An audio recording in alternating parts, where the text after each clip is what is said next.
Hello, ni hao guys! A day in my life here abroad. So ayun guys, dahil nag-rest day ako niyan at pauwi ako ng 11 at night at naisip ko yung lolo na lagi kong nadadaanan kapag nag exercise ako sa malaking park na yan. So yan guys, sumaglit ako para ibigay sana yung pagkain na binitbit ko para sa kanya.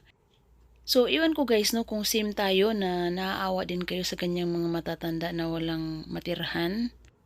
Ako guys, hindi ako basta-basta tumutulong kasi hindi rin naman ako mayaman, no. So, binidyo ko lang 'to guys para aware ang lahat, no, na hangga't bata pa tayo, isipin rin natin yung future natin. Balance lang ba? Sa akin yun guys, sa opinion ko lang.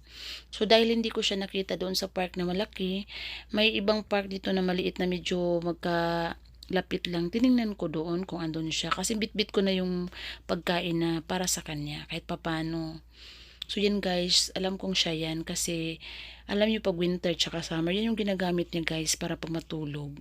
Tinatabon niya sa sarili niya. Nakakaawa. Iwan ko ba, wala siyang anak, wala siyang pamilya.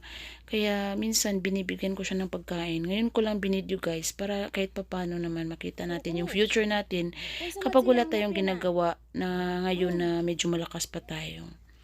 So ayan guys, hinanap ko talaga siya guys. Kaya ko rin mang bitbitin ng pagkain na yan. Kasi hindi ko rin man kakainin para sa kanya yan. So, ayun guys. Shinare ko lang to para aware tayo sa in the future. Until next time. God bless us all.